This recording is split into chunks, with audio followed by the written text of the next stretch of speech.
What is up, guys? Welcome back to the Bianconero Zone. I know the video is a little bit late today, but there's a reason for that. It's been a busy day for me. I've been working, actually. Weird for a Saturday for a lot of people.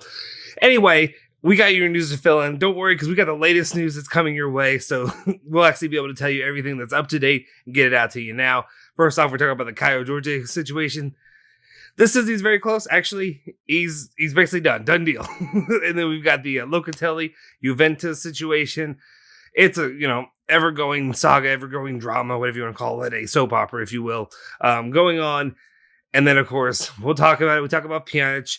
And then I'll talk about a couple little quick hit points regarding the Monza Juventus, preseason match and the way that it went down. If you stick with us now, we will fill you in.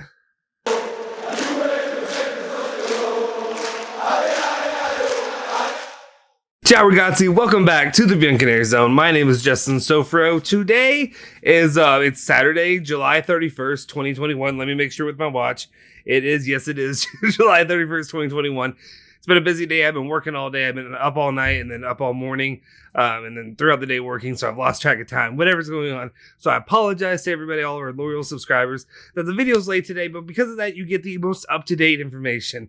While sometimes it may have gone down, everybody else is going to sleep now, so it's going to be updated for you. If you're still awake, you'll be rewarded with that. Let's jump in. Maybe a little bit quicker, maybe not. You know how I am when I talk. Very first news story of the day that we have is regarding the situation with Kaio Jorge. Tuttosport, and here's the news that we have to read, but Tuttosport was saying that Kaio Jorge is now one step away from joining Juventus. Juventus will pay Sassuolo 1.5 million euros in 2021, that's this year, and then in 2022, they'll pay another 1.5 million euros. On top of that, there's a 1 million euro bonus and a 5% on a future sale. The transfer is worth more than 3 million euros. Not too bad, honestly. 5% on the future sale is not nearly as miserable as some other situations we've been put in. Reasons why we can't sell. It would be dumb to try to sell Bianconero or whoever right now. Those situations. But the most up-to-date thing is basically, what do you want to say? Fabrizio Romano, here we go. Whatever, it is done deal. Juventus have their first signing of the 2021 summer mercato, and it couldn't come any sooner, later, however you want to say it. Kaio Jorge will be a new Juventus player this year, and not only will he be a Juventus player this year, but he'll actually come like ASAP. He'll be coming to Juventus. He'll be there at the start of the season, and he will be a Juventus player. What that means for the future, what that means of him as a striker right now, how much he'll participate, how much he'll play, whatever. We'll see. That's yet to be seen. But we got our first signing. First signing since the Bianconero Zone has been in existence on YouTube. So I'm excited to actually have this kind of announcement. Have you all here? Let me know, what are your thoughts on this? Are you relieved to finally get it done? I actually want to talk about one quick thing. And we'll talk about this, in some of the lives and stuff when we jump back. Because I want to get your opinions on it as well. But basically, so not Sassuolo. Sorry, I'm already jumping ahead. Look at me. Santos wanted what? They wanted 6 mil. Juventus wanted to pay 0 or 1 or whatever you want to take it. And it looks like now they're paying 1.5. So Juventus is paying 3 million. And Santos wanted 10, they wanted 6 really, because that's what Milan was offering. Do you see where I'm going with this? And when I say what I'm going with this is, so you're telling me that Juventus and Santos can come to a reasonable conclusion to basically cut it down the middle, do the mean of the two, the average of you take the offer they wanted, you take the offer they wanted, basically 1 million is what they're saying, and they said 6 mil, and they said, you know what's going to be fair, and what'll make the most sense to get this deal done? Let's cut it in half. The player, does this sound familiar at all? The player wants Juventus. The player wants to go to Juventus. They're going to go to Juventus. Does that sound familiar at all in this situation? Anyway, they're able to work that out. All I'm saying is Sassuolo, Juventus, just figure the hell out. Get it done. That's all. I know people get on me because I say get it done. I don't mean by any means possible. What I mean is, what makes sense? Juventus wants to pay 30. Sassuolo wants 40. You know what makes sense? Anybody? Can anybody answer this for me? 35 mil. 35 mil. Get it done. Be reasonable. Come on. All right. I say that I'm done ranting, but now the very next topic is the topic that we're talking about, and that's going to be Locatelli news. So maybe I'm not done ranting. So here we go. The latest news we have for him, and it's going to be kind of a pause until Monday. I think Monday will be the day when we'll get real news, but you never know. You may be surprised. Also, ignore what I said. Tune in tomorrow because I need you all to click on these videos, and hopefully there'll be something there. So please support us. Latest news we have is Juventus are very calm when it comes to the Locatelli situation. That's from Sky Italia. They're saying that Juventus are not looking at alternatives. Locatelli is the only target. The club is confident that they can close the deal. All right. And then we go on about it, and it continues to say now, Corriere dello Sport is saying Locatelli is still very calm. So Manuel Locatelli is still very calm and only wants Juventus. He is not thinking about joining any Arsenal or a Premier League team. That team would be, so why did I say what's it? We know what it is. It's Liverpool. Liverpool was the latest one that's been in the rumor mill. But now I think one of the latest, I think it might have been Fabrizio Romano.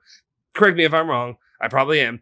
But I believe Fabrizio Romano was the one who basically put the kibosh on it and said, no, Liverpool aren't really interested in him, or at least they're not interested in getting into the fray now with the whole situation that's been going on. They understand. They probably reached out to Locatelli. He basically said, nah, brah, we good. Thank you, though, and went on. So that's that situation. Don't need to worry. It's Sassuolo digging up more crap to try to make us nervous or make Juventus nervous and just make Juventus pay more.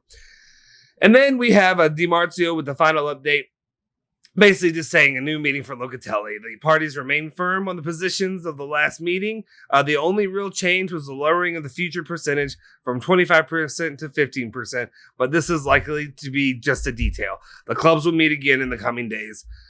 Again, I think not that I'm ever really getting nervous about this, but I'm allowed to yell and scream and get on here. I mean, that's what we have this platform for. If I don't, then we don't have much content. You don't have much, you're not getting much out of this. You're just getting me. You want me to just tune in here and be like, yeah, guys, I don't know. We'll just wait. I don't want to comment on this situation until anything's done. I don't want to comment on it. No, that's the fun of this. The fun of this is me being a man-child and screaming and yelling about Locatelli and wanting him to get done to Juventus, and that's it. It's going to happen.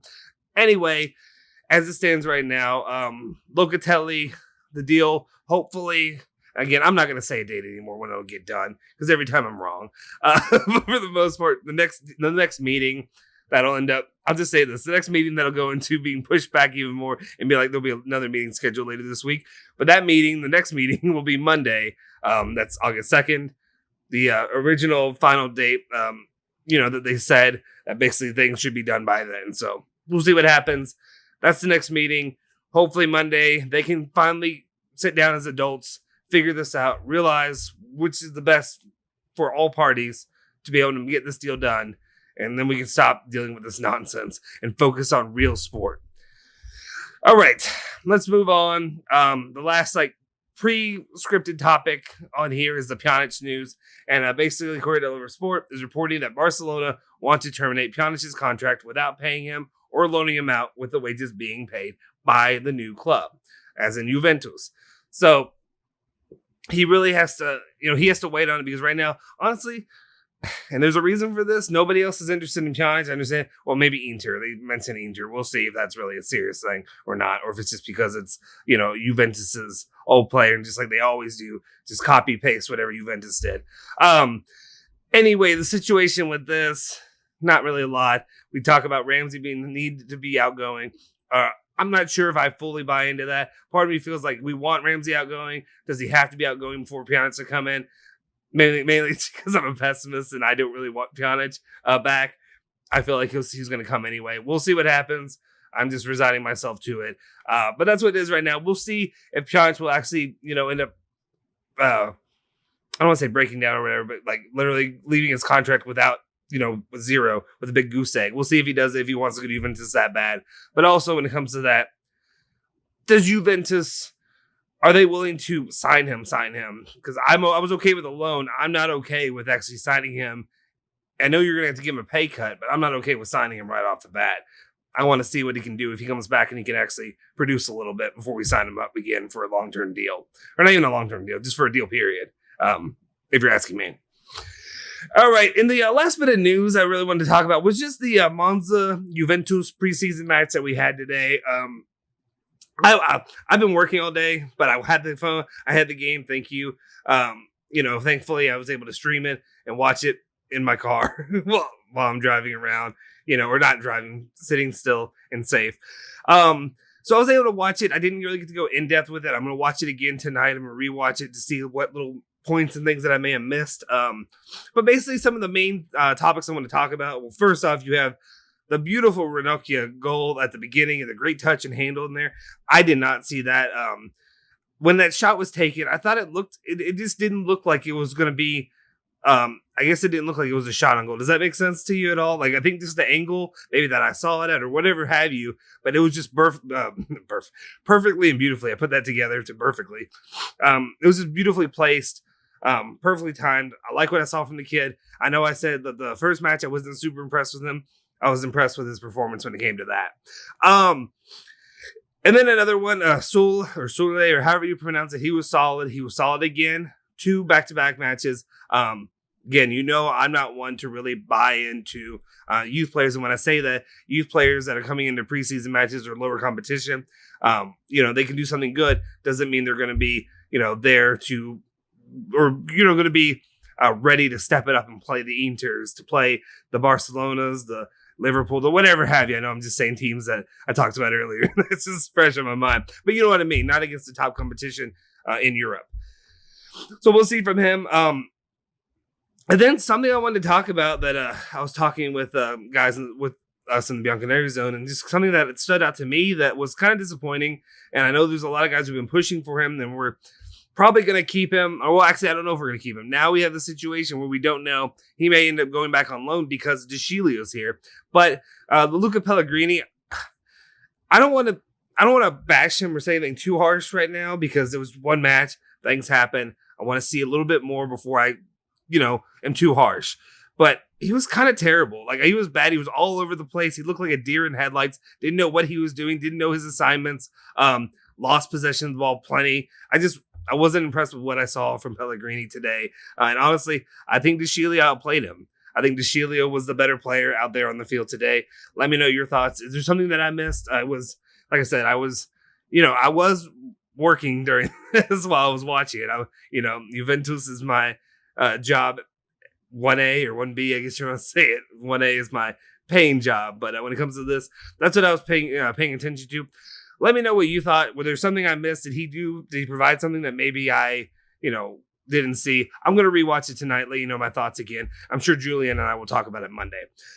And then also the only other thing I take away from it too is just, the players that are out there, they're not like the first team. They're not all the first team players. We had a little bit more this time than last time. I took note of, Szczesny was there, Kulusevski, Demiral, Rabiot, and Ramsey were the first teamers. Ramsey was a vice captain, and Szczesny got the captainship. Going off of those players, though, Kulusevski, solid goal in the opening, I guess, minutes or however, what do you want to say, of the second half. Well done. I'm hoping to see him open up a little bit more and be taken in with Allegri and his system, and hoping to see him develop into a solid player. I think he can definitely do that.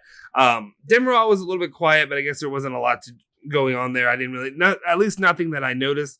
Of course, a lot of times defensive play is harder to notice unless, he stops a big play or whatever have you. Does that make sense? And this is just me wanting to crush him just because I want to crush him because I'm still salty over Donnarumma not being here. But Tech, gave up that goal by D'Alessandro in the 87th minute. I don't know. Whatever. I mean, things happen, but it is what it is. Again, I'm just, like I said, I don't want to be trigger happy just because I'm petty and really wanting Donnarumma here. That's all. And then the last thing I want to notice, especially when I want to talk about, of course, we have most of our players, the Italian players. Ronaldo's not playing. Dybala's not playing right now. So you're missing out a lot of that firepower that you're going to have. Chiesa, what have you. Something I want to mention that I talked about with, other members of the group or whatever have you, is I kind of wonder how long it'll take. You look around at the other landscape and other teams that are playing, Serie B, Series C, whatever have you, other lower level teams, and they're winning, of course, not Udinese or whoever, they're not winning. And neither is who lost Somebody else lost today. I can't remember. It popped up, but I missed it. Anyway, but you see other teams beating teams, 6-0, 4-0, 6-0, 1-6-1, whatever have you. I'm kind of wondering how long it'll take for fans to maybe, fans like to do this. They like to pop off with complaints without anything. Yes, I am guilty of this as well. But I wonder how long it'll take until like somebody complains about the offense being a bit anemic. The way I look at it, that's kind of what you're getting with Allegri. He's a defensive guy, a lot of that, not high scoring, but whatever it means. At this point last year, or not this point last year, but last season, I don't care. I'm happy to win regardless. I know, Monza, though, they played pretty well in Serie B.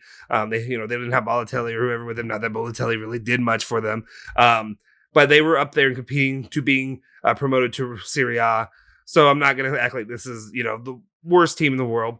But at the same time, you kind of hope to see another goal or two. But again, not many of the players of the first team, a lot of youth players, really just working on different formations, different guys in and out. I'm not going to worry about it. I just kind of wonder, I'm curious to see how long it'll take for, some of the masses out there to get a little bit stir crazy with the lack of goals in the future. So we'll see. But those are my few pointers, a few thoughts. We'll go more in depth on Monday. Check in our live streams. We do them every Monday through Friday at 4:45 p.m. I'll be there. Julian will be there. We'll be talking whatever have you. Anyway, but that's all the news I really have for you today. I know it wasn't a lot, but I ended up talking for a lot because that's who I am. But that happens. Anyway, that's all the news I have for you today. Check in with us tomorrow. We'll have another video for the latest rundown of all things Juventus. Make sure you also please hit that like button, smash that subscribe button. Don't just like it or don't just hit it. Smash it. Hit that subscribe button. We want to keep growing. We want to keep bringing all of you guys in to the Bianconero Zone community. Can't wait to meet more of you, talk with you, find out your stories as well. But also follow Bianconero Zone at Bianconero Zone on Twitter and Instagram, and follow me at Justin Sofro on Twitter. Forza Juve, Forza Bianconeri.